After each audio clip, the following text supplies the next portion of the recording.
When an individual commits a crime and as a result of committing the crime obtains something of value, let's say money, and then they use that money to do something else, let's say buy a car or invest it in a piece of real estate or use it to promote the commission of another crime, that's called money laundering.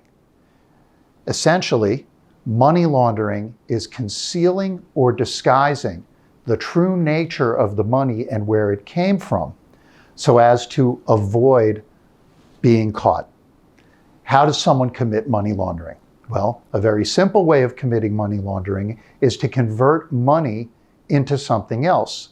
Say you obtain $10,000 from a crime, and then you take that $10,000 and you go buy a beautiful watch, let's say a Rolex. And then you take that Rolex watch and you sell it to someone else, and then you get the $10,000 back. What you're doing is you're trying to conceal or disguise where you got the money from. Now it looks like you got the money from selling a Rolex watch.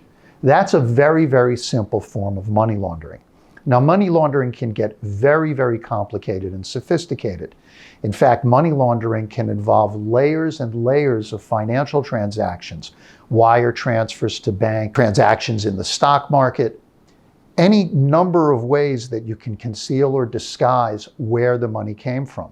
Quite often, people are enlisted by individuals who have committed crimes to, for instance, cash checks in their own name, keep a portion of the money, and then return the money to the individual who committed the crime.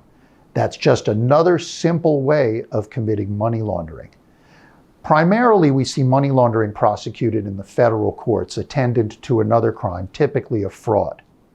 If you or someone that you know is being investigated for money laundering or has even been charged with money laundering, give me a call and we'll have a strategic consultation to see how you can defend yourself from the charges of money laundering.